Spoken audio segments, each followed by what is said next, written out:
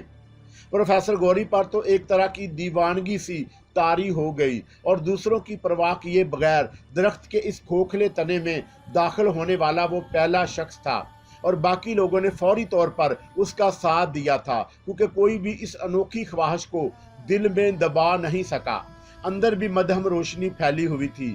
یوں محسوس ہوتا تھا جیسے چاندنی اس درخت سے اندر داخل ہو کر اس وسیع و عریض تہہ خانے میں پھیل گئی ہو، جو اس درخت سے گزرنے کے بعد تھوڑا سا ڈھلان طے کر کے شروع ہو جاتا تھا۔ وہ اس پرسرار تہہ خانے میں داخل ہو گئے۔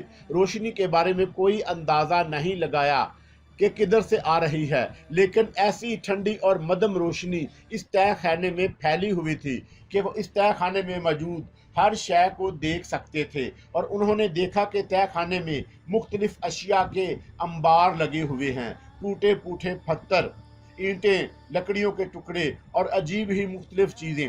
وہ ان کے درمیان سے آگے بڑھتے رہے۔ ہرینڈا کے چہرے پر ایک عجیب قسم کی کیفیت چھائی ہوئی تھی۔ شاید اس کے دل کے کسی گوشے میں یہ احساس موجود تھا کہ ہو سکتا ہے وہ عظیم الشان خزانہ انہی تہہ خانوں میں پوشیدہ ہو۔ تقریباً 50 گز چلنے کے بعد انہیں نگاہوں کی حد تک چوڑائیوں میں سیڑھیاں سی نظر آئیں، اور یہ سیڑھیاں پتھروں ہی میں تراشی گئی تھی اور ان کی تعداد تقریباً 20 تھی۔ اس طرح وہ وسیع و عریض تہہ خانہ نیچے گہرائیوں میں اتر جاتا تھا۔ ان سیڑھیوں سے اترتے ہوئے انہوں نے اپنے اطراف میں نگاہیں دوڑائیں تو انہیں محسوس ہوا جیسے ان کا دماغ ان کا ساتھ چھوڑ گئے ہوں۔ اس منظر کو دنیا کا سب سے حیرت ناک منظر کہا جا سکتا تھا، کیونکہ اب یہ تہہ خانہ صرف تہہ خانہ نہیں تھا بلکہ ایک عظیم الشان بستی کی صورت محسوس ہوا۔ ایک ایسی بستی جس میں انسان بھی موجود تھے، ہاں انسان، اور انہوں نے پہلے انسان کو خود سے چند گز کے فاصلے پر دیکھا۔ وہ ایک نوجوان آدمی تھا، عجیب اور مختصر لباس میں ملبوس، زمین پر چت پڑا ہوا تھا۔ وہ بے اختیار اس کے قریب پہنچ گئے۔ وہ پروفیسر گوری تھا جو ہر احساس کو نظر انداز کر کے اس انسان کے قریب پہنچ کر بیٹھ گیا۔ وہ جھک کر اسے دیکھنا لگا اور پھر اس کی آواز ابھری، یہ بے جان ہے۔ لاش؟ سکندر کی آواز ابھری۔ پروفیسر اس کے بدن کو ٹٹول رہا تھا۔ اس نے کہا، ایک انوکھی لاش جس کا بدن زندہ انسان کی مانند نرم ہے، وہ سب اس کے گرد جمع ہو گئے۔ نوجوان کے خد و خال بھی اجنبی اجنبی تھے، یوں لگتا تھا جیسے وہ سو رہا ہو، مگر اس میں تنفس نہیں تھا۔ وہ دیر تک اسے دیکھتے رہے، پھر اس کی متجسس نگاہیں آس پاس بھٹکنے لگیں۔ تب انہوں نے بے شمار انسانوں کو دیکھا جو سامان کے انبار اور پتھروں کے ڈھیر کے پاس اسی طرح چت لیٹے ہوئے تھے، مرد، بوڑھے، بعض عورتیں، بچے۔ ایک انوکھی دنیا آباد تھی یہاں۔ تعداد کے لحاظ سے یہ انسانوں کا شہر کہا جا سکتا تھا، لیکن مردہ شہر۔ اس شہر میں مکانات نہیں تھے، بس ایسا محسوس ہوتا تھا جیسے وہ اپنے سامان کے انبار لے کر ناقابل یقینی حد تک وسیع غار میں پناہ لینے آ گئے ہوں اور کسی پرسرار قوت نے انہیں سلا دیا ہو، ایک ایسی نیند جو موت سے مشابہ ہو۔ یہ سب کیا ہے، کوئی اندازہ نہیں ہوتا، پروفیسر گوری نے گردن جھٹکتے ہوئے کہا۔ وہ اپنی جگہ سے اٹھ کھڑا ہوا اور کچھ فاصلے پر ایسی جگہ پہنچ گیا جہاں 5 ایسے ہی انسانی جسم موجود تھے، 2 ادھیڑ عمر لوگ، ایک جوان، ایک عورت اور ایک لڑکی، سب کے سب ایک دوسرے سے مشابہ، جیسے ایک ہی خاندان کے افراد ہوں، سب قریب قریب اور ایک ہی انداز میں ساکت تھے۔ راج دفتن راؤ کی سرگوشی ابھری۔